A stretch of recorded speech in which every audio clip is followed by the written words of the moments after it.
So the recent California fires are very strange and suspect, to say the least. We have specific areas being burned, like energy was being directed at certain things. In drone footage of the aftermath, we see houses completely obliterated and turned to ash while the surrounding landscapes and trees are totally fine. Here is a clip courtesy of Serbian Conspiracy. I'll put a link in the description. You'll notice here that stores and restaurants are wiped out while other things are still in perfect shape. Other buildings are fine, trees are untouched, but specific structures are just devastated. You gotta ask yourself, what's up with that? How did the fires get to these certain buildings but the surrounding areas, including the parking lot, look normal? Is this the result of direct energy weapons?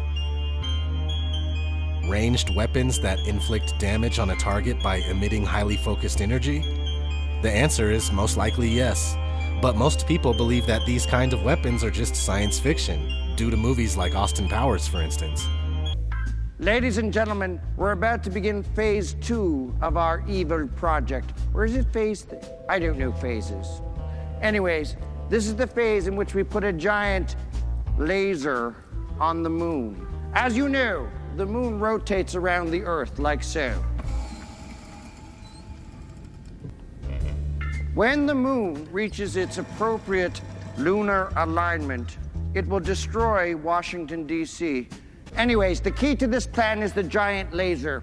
But in reality, these direct energy weapons are admitted to be real and are documented.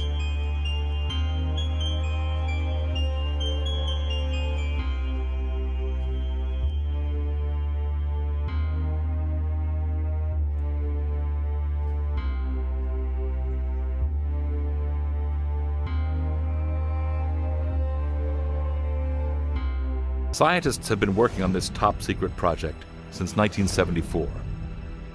This laser is capable of unleashing the power of the sun. Enough energy to light up every home in the U.S. or wipe out mankind. What we can do is focus this very high energy into a very small spot for a very short time. And when that happens, we get the conditions that are very much like inside our sun. So you hear that? Now let's watch a clip from YouTube channel In Truth by Grace. Link will be in the description, of course. This is not a carbon fire. This is the only fire in the whole wide world that's considered a forest fire where the forest did not burn. The forest didn't burn here. All the glass melted. All the structural materials that used to be a house have disappeared. They have disappeared. You have a couple of bent poles here, a couple of poles that are bent, but you have absolutely no materials. The houses have not fallen. The houses have disappeared. The materials of these contents of these houses are gone. Let's listen to what they have to say here. She's going to talk a little bit about it. Well, first, let's go here. I want to show you where these fires are, because if you're like me, you didn't know that there were 14 separate fires. How did 14 separate fires start over such a wide area? You guys, this isn't normal. This is not how it works. These homes didn't fall. These homes didn't burn. These homes disappeared. There's nothing left. There's not even a toilet bowl or a bathtub. This is one of the cars or trucks or something that was in this fire, and you'll notice that the glass here, which has a melting point of between 2,600 and 3,000 degrees Fahrenheit, okay? We're talking forge, foundry, furnace temperatures to melt this glass. Glass does not melt on its own, guys. Open air fires do not create this kind of complete combustion of the materials, all right? How did they create a laser with such devastating force? By assembling an array of 192 lasers and aiming them at a single hydrogen pellet the size of a BB. These 192 lasers are linked together by a twisting jungle of tubes that snake through this mammoth 10-story structure, which is the length of 3 football fields. The plan is to fire all 192 laser beams at once. Each beam starts out low-powered, about the size of what's inside your DVD player. But as they pass through the complex maze of tubes, they merge into one superbeam.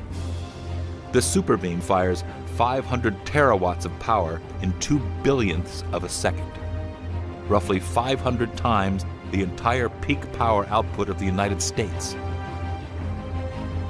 When that light strikes the hydrogen pellet, it cooks it to over 800 million degrees. The fact is, we are dealing with microwave weapon technology. How else would this tree catch on fire from the inside? A haunting but mesmerizing scene from the wildfires in Sonoma County. A man came across this tree burning from the inside out. Matthew McDermott was driving around looking for escape routes as multiple fires closed in on the area he was in. The tree appears to be hollowed out by embers and flames. Right? You could look this up. This is all over the news. Tree on fire from the inside. The only time that happens is when trees are struck by lightning, which in itself is a direct energy, right? This whole thing is all messed up. Hurricane after hurricane, which are also able to be created and controlled by man. And now this? And right on cue, we have the Geostorm movie coming out, which has some truth in it. We can control our weather. But it's mostly outer space reinforcement propaganda. The Senate committee will now hear from Jacob Lawson, Climate ISS Chief Coordinator. May the record reflect that he was nearly 1 hour late. Yeah, sorry about that. I literally had to fly in from outer space.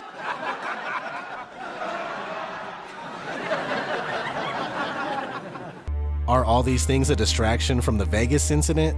Probably. These days, everything seems to be a distraction from something else.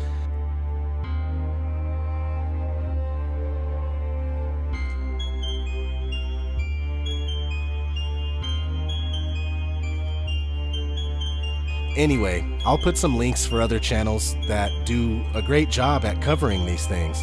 Check out In Truth by Grace, aplaintruth.info, my man Richie from Boston, of course, Leak Project, and yeah, there are many others. Salute to all the truth seekers, despite some of our differences. Stay vigilant and keep at it. Much love from ODD TV. I'm gone.